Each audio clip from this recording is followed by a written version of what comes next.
اعوذ باللہ من الشیطان الرجیم بسم اللہ الرحمن الرحیم. بچوں میرا نام ہے لیدر and you are watching the study skills YouTube channel. بچوں ہم لوگوں نے 11 کلاس اسلامیات کی جو ہے بک کی جتنے بھی ایکسرسائز کے شارٹ کویسچن ہیں لانگ کویسچنز ہیں وہ سالو کر دیے ہیں. پوری بک کے ان کی ویڈیوز کا جو لنک ہے وہ ڈسکرپشن میں اویلیبل ہے. اگر آپ لوگ کسی بھی چیپٹر کے ریگارڈنگ اگر آپ ایکسرسائز کے ریگارڈنگ کوئی کویسچن جو ہے آپ کا کوئی کویسچن سالو کرنا چاہتے ہیں تو اس ویڈیو کو آپ دیکھ لیں. ان میں تمام ہم نے چیزیں جو ہے وہ سالو کروائی ہوئی ہیں. اس ویڈیو میں ہم بیسیکلی جو پلے لسٹ بنا رہے ہیں اس میں یہ ہے کہ ہم لوگ بیٹا آپ کو ریڈنگ ایکسپلین کریں گے. ہمیں بہت سارے کومنٹس آ رہے تھے بچوں کے کہ سر پلیز ریڈنگ کر کے بھی ہمیں جو ایکسپلین کریں اسلامیات. تو اتنی مشکل تو ہوتی نہیں ہے لیکن چلیں ٹھیک ہے, اگر آپ لوگوں کو ڈیفیکلٹیز ہو رہی ہیں تو ہمارا یہ فرض بنتا ہے ٹیچر کہ ہم آپ کو جو ہے ڈیفیکلٹی سے نکالیں اور آپ کو چیزیں سمجھائیں. ٹھیک ہے جی. تو ہم لوگوں نے جو ہے ایکسپلینیشن پہ جو ہے ویڈیوز بنائیں گے. ہم نے تقریباً تمام جتنی بھی اس کی جو ہے نا اس بک کی سارے چیپٹرز کی ہم لوگوں نے جو ہے اپلوڈ کی ہوئی ہیں. ساری ایکسرسائز کے جتنے بھی ایکسرسائز پراپر سالو کر کے جو ہے اس کی ویڈیوز جو ہے اپلوڈ کی ہوئی ہیں. اگر آپ نے ویڈیوز نہیں دیکھی تو آپ دیکھ سکتے ہیں. ٹھیک ہے, ویڈیو کا لنک ڈسکرپشن میں اویلیبل ہے. اب جو ہے بیٹا ہم لوگ ایکسپلینیشن کی جانب بڑھیں گے. سب سے پہلے بیٹا یہ تھوڑا دیکھ لیں. پہلا جو آپ کا صفحہ جب آپ کھولتے ہیں نا اس میں سب سے پہلے کھولتا ہے ترجمہ القرآن مجید, ترجمہ قرآن مجید. اس میں بیٹا جتنی بھی صورتیں آپ کو دی گئی ہیں ان صورتوں کو بیٹا آپ نے یاد کرنا ہے, ان کا ترجمہ آپ نے یاد کرنا ہے ان تمام صورتوں کا. اور ان میں سے آیات آ جائیں گی, ٹھیک ہے, ان کا ترجمہ لکھنا ہوگا یا آیت بھی آ جائے گی ترجمہ بھی آ جائے گا اور اس کے ریلیٹڈ کچھ کویسچنس پوچھے جائیں گے. یوں بھی ہو سکتا ہے, یہ فیڈرل بورڈ ہے یہاں پہ کچھ بھی ہو سکتا ہے. ٹھیک ہے نا. تو آپ نے جب پیپر آئے گا انشاءاللہ, ابھی پیپر بھی آگے آپ کے ساتھ سینڈ کروں گا, شیئر کروں گا جو پچھلے سال آیا تھا, تو اس میں بھی انشاءاللہ کلیئرٹی ہو جائے گی. اس پر بھی ایک ویڈیو بنا کے سینڈ کروں گا. اس میں یہ بھی ہو سکتا ہے کہ یا ایک آیت لکھی ہو اس کا کہیں یا ترجمہ لکھیں, یا یوں بھی ہو سکتا ہے کہ آیت بھی ہو سکتی ہے اس کا ترجمہ بھی ہو سکتا ہے اور اس کے ریلیٹڈ آپ کے نیچے کویسچن دیے ہوں گے اور آپ کو کہیں گے کہ ان کے آنسر ڈھونڈ کے لکھیں جیسا کمپریہنشن کرتے ہیں اردو میں. ٹھیک ہے, تو ویسے بھی ہو سکتا ہے. ٹھیک ہے بیٹا. تو اب ہم جو ہے علوم القرآن جو ہے ہمارا ٹاپک ہے. اچھا بچوں ایک چھوٹی سی بات ہے جو آپ لوگوں کے ساتھ شیئر کرنی ہے, وہ یہ ہے کہ ہم لوگوں نے اسلامیات کلاس 11 کی جو ہے آن لائن کلاسز جو ہے وہ شروع کی ہوئی ہیں. ہمارا واٹس ایپ کا نمبر آپ کو سامنے نظر آ رہا ہے, آپ اس کے اوپر آ کر ہم رجسٹر کر سکتے ہیں ان کلاسز کے لیے. ان کلاس میں بیٹا ڈیلی آپ کو آن لائن کلاس ملے گی. اس کے ساتھ ساتھ آپ کو پوری بک کے جو ہے نوٹس ملیں گے, ایکسٹرا کویسچنس کے بھی نوٹس ملیں گے, ایم سی کیوز کا ڈیلی ٹیسٹ ہوگا, جو ٹاپک ڈیلی پڑھاؤں گا اس کا ڈیلی جو ہے ڈیلی بیسس پر آپ کا آن لائن ٹیسٹ لیا جائے گا. اس کے ساتھ ساتھ آپ کے پری سینڈ اپ اور پری بورڈ کی تیاری جو ہے, اور انفیکٹ کے بورڈ کی تیاری بھی جو ہے ہم خود آپ کو کرائیں گے اسلامیات کی. اور انشاءاللہ اسلامیات میں آپ کو جو ہے 100 نمبرز آپ ایزیلی جو ہے وہ 50 نمبرز جو ہے ایزیلی گین کر لیں گے. ٹھیک ہے بیٹا. اگر آپ لوگ اسلامیات کی اچھی سی پریپریشن کرنا چاہتے ہیں تو اس کورس میں انرول ہوں اور ڈیلی کی کلاسز جو ہیں وہ ہم سے آن لائن لے لیں. ٹھیک ہے جی, تھینک یو ویری مچ. ہم جو ہے علوم القرآن جو ہے ہمارا ٹاپک ہے, اس کی بیٹا آج میں ریڈنگ کرواؤں گا آپ کو کہ علوم القرآن بیٹا کہتے ہیں قرآن کا علم. ٹھیک ہے, اس میں قرآن کا علم اور اس کی خصوصیات کیا کیا ہیں اس میں ہم بیسیکلی جو ہے ڈسکس کرنے جا رہے ہیں. فضائل اور خصوصیات قرآن مجید, کہ قرآن مجید کے فضائل کیا ہیں اور ان کی خصوصیات کیا ہیں, کیا کیا ہیں. ٹھیک ہے جی. تو وہ ہم جو ہے وہ چیزیں ڈسکس کریں گے. قرآن مجید اللہ تعالیٰ کا کلام ہے اور اس کی آخری کتاب ہے. یہ دنیا میں سب سے زیادہ پڑھی جانے والی کتاب ہے. قرآن مجید کی حفاظت کا ذمہ خود اللہ تعالیٰ نے لیا ہے. قرآن مجید کے بہت سے فضائل اور خصوصیات ہیں. قرآن مجید جیسا کہ بچوں آپ سب لوگوں کو پتہ ہے کہ اللہ تعالیٰ کا کلام ہے. سب سے پہلے تو یہ ہمارا ایمان ہے. ایز اے مسلم ہم یہ چیز بلیو کرتے ہیں, اس چیز پر ایمان رکھتے ہیں کہ یہ اللہ تعالیٰ کا کلام ہے. اس کے بعد اس چیز پر بھی ہم بلیو رکھتے ہیں کہ یہ اللہ تعالیٰ کی آخری کتاب ہے. اس کے بعد کوئی کتاب نازل نہیں ہوگی اور یہ آخری نبی پر نازل ہوئی ہے. ٹھیک ہے, ختم نبوت ہو گیا آپ صلی اللہ علیہ وسلم پہ. آپ صلی اللہ علیہ وسلم کے بعد کوئی نبی یا رسول نہیں آئے گا اور آپ صلی اللہ علیہ وسلم پہ جو کتاب نازل ہوئی اس کو آخری کتاب کہتے ہیں. اور آخری کتاب کا نام کیا ہے؟ قرآن مجید ہے. یہ دنیا میں سب سے زیادہ پڑھی جانے والی کتاب ہے. الحمدللہ الحمدللہ مسلمان جت پوری دنیا میں موجود ہیں اور تمام مسلمان جو ہے اس کتاب کو ڈیلی پڑھتے ہیں، ریسائٹیشن کرتے ہیں ایز اے مسلم. تمام مسلمان جو ہیں ڈیلی بھی اور نماز کے دوران بھی اس کو پڑھتے ہیں. ٹھیک ہے، تو اس دنیا میں سب سے زیادہ پڑھی جانے والی کتاب جو ہے وہ قرآن مجید ہے. قرآن مجید کی حفاظت کا ذمہ خود اللہ تعالیٰ نے لیا ہے. جس طرح پہلی آپ کو پرانی کتابیں جتنی بھی ہیں، تورات، زبور، انجیل، 4 آسمانی کتابیں نا، یہ ایمان ہونا چاہیے. ٹھیک ہے، 4 آسمانی کتابیں. تورات ہے، پہلے زبور ہے حضرت داؤد علیہ السلام، پھر تورات حضرت موسیٰ علیہ السلام، اس کے بعد انجیل حضرت عیسیٰ علیہ السلام. 3 کتابیں، اور اس کے بعد آخری کتاب قرآن مجید حضرت محمد مصطفیٰ صلی اللہ علیہ وآلہ وسلم پر نازل ہوئی. ٹھیک ہے، تو یہ 4 کتابیں. اب پہلی 3 کتابیں جو تھیں نا بیٹا، ان میں کیا ہوا کہ جیسے ہی رسول کی وصال ہو جاتا تھا تو ان کی وصال کے بعد ان کتابوں میں تحریف آ گئی. تحریف کہتے ہیں بیٹا چینجنگ کر دی گئی اپنی مرضی سے نا، جو ان کے علماء تھے اپنی مرضی کے مطابق انہوں نے اس کو چینج کر دیا. تو قرآن مجید جب نازل ہوئی تو لوگوں نے یہ کہا کہ جب آپ صلی اللہ علیہ وسلم کا وصال ہو جائے گا تو یہ بھی تو چینج ہو جائے گی. تو پھر اس ٹائم اللہ تعالیٰ نے ایک آیت اتاری اور اللہ تعالیٰ نے یہ فرمایا کہ بے شک ہم نے اتاری یہ کلام اور ہم ہی اس کے نگہبان ہیں. مطلب ہم نے خود ہی یہ کلام اتارا ہے اور ہم اس کی حفاظت بھی خود ہی کریں گے. اور الحمدللہ یہ چیز پروف بھی ہے کہ 1400 سال گزر چکے ہیں، لیکن جس طرح قرآن اترا ہے ویسے ہی اسی اصلی حالت میں آج تک 1400 سال بعد بھی موجود ہے، اور کہ انشاءاللہ قیامت تک یہ اسی طرح موجود رہے گا. اس میں کسی قسم کی تحریف تبدیلی نہیں کی گئی. ٹھیک ہے بیٹا، تو یہ اس کی ایک فضیلت ہے. قرآن مجید کی بہت سے فضائل اور خصوصیات ہیں. اچھا، فضائل کیا کیا ہیں اور خصوصیات کہیں گے، جن میں چند نمایاں خصوصیات جو ہے انہوں نے کچھ ڈسکس کی ہیں. ان کی کوئی قرآن مجید کی کیا کیا خصوصیات ہیں وہ ڈسکس کرتے ہیں. سب سے پہلے کلام الہی. قرآن مجید اللہ تعالیٰ کلام ہے، جیسا کہ آپ جانتے ہیں ارشاد باری تعالیٰ ہے ترجمہ، اور اگر مشرکوں میں سے کوئی آپ وسلم سے پناہ مانگے تو اسے پناہ دے دیں، یہاں تک کہ وہ اللہ کا کلام سن لے، پھر اسے اس کے امن کی جگہ پہنچا دیں، اس لیے کہ وہ یہ لوگ ہیں جو نہیں جانتے. کچھ لوگ ایسے تھے جو کہ قرآن مجید کو سننا پسند کرتے تھے، مطلب وہ سننا چاہتے تھے کہ یار یہ نازل کیا ہو رہا ہے. آپ وسلم جو کہتے ہیں کہ میں رسول ہوں اور مجھ پر اللہ تعالیٰ کلام نازل ہوتا ہے، تو کچھ لوگ یہ سوچتے تھے کہ اگر واقعی میں یہ رسول ہیں تو ان کا جو کلام ہوگا جب ہم سنیں گے، جب ہم قرآن مجید جب یہ پڑھ رہے ہوں گے، ہم جب ان کے پاس بیٹھیں گے انہوں نے سنیں گے تو ہمیں پتہ چلے گا کہ یہ واقعی سچا کلام ہے یا نہیں ہے. تو جب آپ دیکھیں گے جب عیسائی بھی قرآن مجید کو سنتے ہیں نا، سورہ مریم سنتے ہیں، اگر آپ کو نجاشی کا واقعہ وہ یاد ہے، حبشہ کی ہجرت والا، وہ واقعہ میں آپ کو بتا دیتا ہوں. حبشہ کی جب ہجرت ہوئی، پہلی ہجرت مسلمانوں نے حبشہ میں کی تھی، افریقہ کی طرف نا. اس ٹائم نجاشی ادھر کا بادشاہ تھا. تو اس ٹائم کچھ واقعات ہوا، ایسا واقعہ ہوا، ابھی وہ پورا ڈسکس نہیں کرنا میں نے، مین پوائنٹ آپ کو بتاتا ہوں. اس میں یہ تھا کہ جب واقعہ ہوا تو اس ٹائم حبشی نے کہا کہ اس حبشہ کا جو بادشاہ تھا نا، اس نے حضرت جعفر بن تیار رضی اللہ عنہ سے کہا تھا کہ جعفر تیار رضی اللہ عنہ سے کہا تھا کہ آپ مجھے قرآن مجید سنیں، کہ آپ اگر واقعی کہتے ہیں کہ آپ کا رسول سچا ہے اور آپ کے اوپر کتاب نازل ہوتی ہے تو آپ مجھے قرآن مجید سنائیں. تو انہوں نے سورہ مریم کی کچھ آیات پڑھ کے اس کو سنائی. تو نجاشی رونے لگے اور انہوں نے کہا کہ یہ سچا کلام ہے اور نبی بھی وہ سچا ہے، کیونکہ حضرت عیسیٰ کا اس میں واقعہ تھا.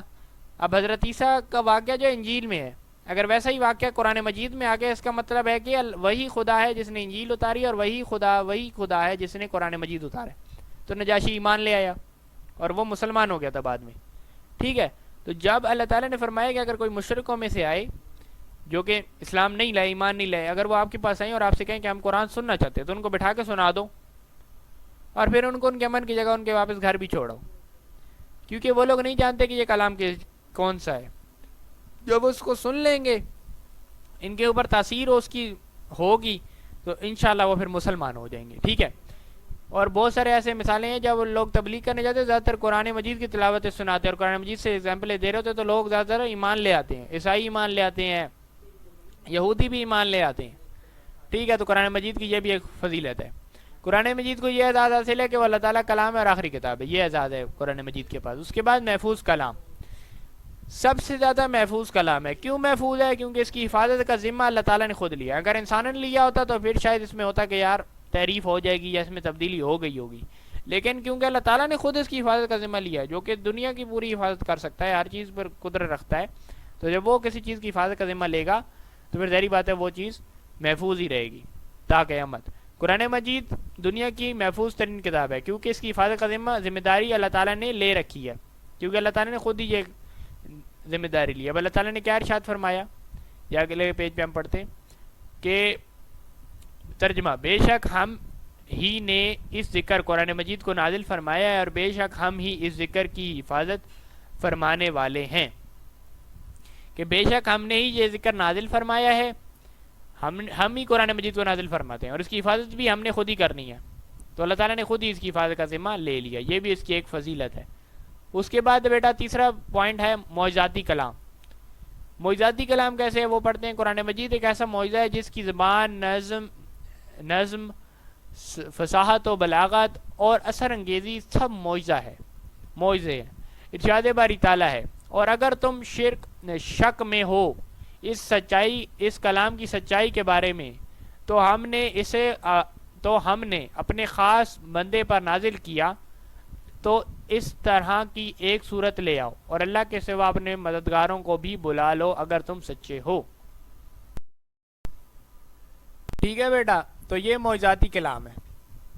اب کیوں ہے؟ کیونکہ جس زبان میں نازل ہوا وہ 20+ کنٹریز میں بولی جاتی ہے، عربی زبان. پھر فصاحت و بلاغت والی زبان بھی، اثر انگیزی والی. اثر انگیزی کیسے کہ اگر آپ قرآن پڑھے ہوئے بھی نہیں ہیں، کچھ ایسے آپ دیکھتے ہیں، آپ کے بزرگ جتنے بھی ہوتے ہیں ہمارے، کچھ ان میں قلیل ایسے بزرگ بھی ہوتے ہیں جنہوں نے قرآن مجید نہیں پڑھا ہوتا، تو وہ کچھ صورتیں جو ہیں وہ ڈیلی سنتے رہتے ہیں، تو وہ صورتیں سنتے سنتے بھی ان کو کافی صورتیں جو ہے زبانی یاد ہو جاتی ہیں. تو یہ بھی تو ایک معجزہ ہے نا، کہ اگر آپ چیز کو سنتے رہیں تو آپ کو یاد ہو جائے. اس کا مطلب فصاحت و بلاغت والی کتاب ہے، مطلب زیادہ تر عربی زبان کا جو ہے نا وہ حافظے سے تعلق ہے، مطلب زیادہ تر چیزیں حفظ کرنے سے تعلق ہے. لکھنا، کیونکہ عربیوں کو جو ہے نا لکھنا، لکھ پڑھ اور ایسا کرنا ان کو اچھا نہیں لگتا. وہ کہتے ہیں کہ یار کوئی ایسی چیز ہو جس سے ہم اپنی مطلب بات چیت کے ذریعے ہمارے حافظے سے زیادہ تعلق رہے، کیونکہ ان کا حافظہ قوی ہوتا ہے. حافظے کا مطلب یہ ہوتا ہے کہ وہ یادداشت بہت اچھی ہے، وہ ہر چیز کو یاد رکھ لیتے ہیں. تو وہ کہتے ہیں کہ یار ہمیں لکھنا نہ پڑے یا ایسی چیزیں نہ کرنی پڑے. تو پھر وہ اس چیز سے بچنے کے لیے ان کی جو زبان ہے وہ بھی عربی ہے، اور اس میں عربی کا زیادہ تر تعلق جو ہے حافظے سے ہے. اگر آپ 2-3 بار وہ چیزیں سن لینا، آپ یہ بھی چیک کر لیجئے گا، قرآن مجید کی ڈیلی ایک سورت سنیں، ہفتہ سنیں گے، ہفتے کے بعد آپ کو اس کی کم از کم 5 یا 6 آیتیں زبانی یاد ہو جائیں گی. جیسے ہم سورہ یاسین یا سورہ رحمان صبح لگاتے ہیں، تو جب ہم سنتے ہیں تو ہمیں وہ آیتیں خود بخود یاد ہونے لگ جاتی ہیں. بعد اب یہ ہوتا ہے کہ ہم جب سن رہے ہوتے ہیں تو ہم بتا بھی رہے ہوتے، دل میں پڑھ بھی رہے ہوتے ہیں کہ اس سے اگلی ہے یہ ہے تو اس سے اگلی آیت یہ ہوگی. ٹھیک ہے، تو ایسا بھی ہو جاتا ہے. اس کے بعد کامل ہدایت ہے. قرآن مجید تمام انسانیت کے لیے ہدایت کا سرچشمہ ہے، تمام انسانوں کو سیدھا راستہ دکھانے والی کتاب، ہدایت کرنے والی کتاب، کہ سیدھا راستہ کون سا ہے، کس راستے پر چلنا ہے، کس راستے میں فلاح و کامیابی ہے. اللہ تعالیٰ کا ارشاد ہے، رمضان کا مہینہ وہ ہے جس میں قرآن نازل کیا گیا، یہ لوگوں کے لیے ہدایت ہے. اور رمضان کا مہینہ وہ ہے جس میں ہم نے قرآن نازل فرمایا، اور نازل ہی صرف نہیں نازل فرمایا اور یہ لوگوں کو ہدایت دیتی ہے. اچھا، یہ اوپر والی بیٹا ایک آیت رہ گئی تھی، وہ میں بھول گیا ہوں، سوری. اور اگر تم شک میں ہو، اور اللہ تعالیٰ نے یہ بھی فرمایا تھا کہ اگر کوئی لوگ کہتے ہیں کہ عربی تو زبان آپ کی بھی ہے، آپ نے خود ہی بنا لیا یہ قرآن، تو اگر وہ یہ شک میں پڑ جاتے ہیں کہ نہیں آپ نے یہ خود بنایا، یا اگر آپ صلی اللہ علیہ وسلم کچھ لوگ کہہ دیتے تھے کہ تو نے خود ہی بنا لیا ہوگا، نعوذ باللہ، تو یہ تو آپ نے خود ہی بنا لیا ہے، تو آپ صلی اللہ علیہ وسلم فرماتے نہیں یہ اللہ کا کلام ہے. تو پھر اللہ تعالیٰ نے آیت نازل کی اور اس میں یہ واضح طور پر بتا دیا کہ اگر تم شک میں ہو کلام کی سچائی میں کہ یہ سچا کلام نہیں ہے تو خود ہی بنا لو. آپ صلی اللہ علیہ وسلم نے بھی تو خود بنایا نا، تمہارے کہنے کے مطابق کہ آپ صلی اللہ علیہ وسلم نے خود بنایا، تو آپ بھی خود بنا لو. ٹھیک ہے.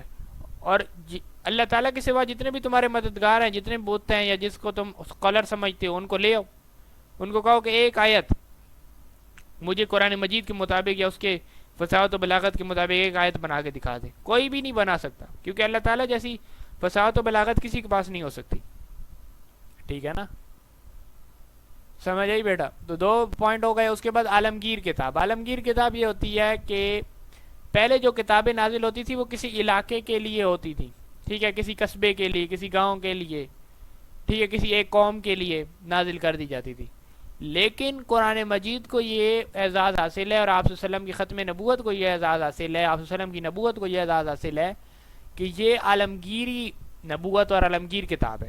اس کی وجہ یہ ہے کہ آپ صلی اللہ علیہ وسلم قیامت تک جتنے بھی انسان آئیں گے تمام ہدایت حاصل کر سکتے ہیں آپ صلی اللہ علیہ وسلم کے اسوہ سے. جتنے بھی قیامت تک مسلمان آئیں گے تمام کے تمام مسلمان آپ صلی اللہ علیہ وآلہ وسلم کے اوپر جو کتاب نازل ہوئی ہے قرآن مجید اس سے ہدایت حاصل کر سکتے ہیں. تو یہ عالمگیر کتاب ہے, پوری دنیا کے لیے نازل ہوئی اور قیامت تک آنے والے مسلمانوں کے لیے, قیامت تک آنے والے نہ صرف مسلمانوں کے لیے بلکہ تمام جتنے بھی لوگ آئیں گے ان تمام کو ہدایت دے گی. ٹھیک ہے بیٹا. تو عالمگیر کتاب ہے. قرآن مجید سے پہلے تمام الہامی کتاب کسی خاص علاقے, قوم یا نسل کے لیے ہدایت کا پیغام لے کر آئی تھی, لیکن قرآن مجید عالمگیر کتاب ہے تمام بنی نوع انسان کی ہدایت کے لیے. قرآن مجید اللہ تعالیٰ کا ارشاد ہے اعلانہ کہ وہ قرآن جو تم جہانوں کے لیے نصیحت ہے, تمام جہانوں کے لیے تمام جہانوں کے لیے نصیحت ہے. اسی طرح قرآن حضرت محمد صلی اللہ علیہ وسلم خاتم النبیین صلی اللہ علیہ وسلم کی رسالت کا عالمگیر ہونا درج ذیل آیات سے ثابت ہوتا ہے. دوسرے مقام پر ارشاد باری تعالیٰ ہے وَمَا أَرْسَلْنَاكَ إِلَّا كَرَحْمَةً لِلْعَالَمِينَ, اور ہم نے آپ صلی اللہ علیہ وسلم کو تمام جہانوں کے لیے رحمت بنا کر بھیجا. میں نے یہ جو چیزیں ڈسکس کی ہیں پہلے, ٹھیک ہے بیٹا, کہ وہ آپ صلی اللہ علیہ وسلم کی نبوت بھی تمام جہانوں کے لیے ہے اور قرآن مجید بھی جتنے بھی لوگ آئیں گے آگے قیامت تک تمام کے لیے کافی ہے. اس میں جتنی بھی ہدایات ہیں تمام انسان اس سے ہدایت حاصل کر سکتے ہیں. تضاد سے پاک, قرآن مجید میں کسی قسم کا شک و شبہ اور تضاد سے پاک ہے. کوئی بھی تضاد نہیں ہوگا, کوئی بھی فرق نہیں ہوگا. اب یہ کوئی کہتا ہے کہ سورہ رحمان جو ہے وہ یہ سورہ یاسین آپ کر لیں. اب مجھے سورہ رحمان کا پارہ نمبر بھول گیا. سورہ یاسین آپ کر لیں گے 22 اور 23 میں آتی ہے نا, تو کوئی ایسا عالم ہے جو کہتا ہے کہ نہیں بھائی 22 سے نکال کے 23 میں ڈال دو؟ نہیں, تضاد نہیں کریں گے, لڑائی نہیں کریں گے, ترجمے پر بھی لڑائی نہیں کریں گے. اگر کوئی قرآن مجید کا ترجمہ سنا دے نا, ایک عالم اگر غلط راستے پر ہے اور اس کو اگر کوئی قرآن مجید کا ترجمہ سنا دے تو وہ اس کا تضاد نہیں کر سکتا, اس کی مخالفت نہیں کر سکتا. وہ کہ ہاں ٹھیک ہے بھائی میں غلطی پر ہوں. تو قرآن مجید میں کسی قسم کا کوئی شک و شبہ ہے ہی نہیں بھائی, تضاد ہے ہی نہیں, مکمل آئینی اور ربط موجود ہے.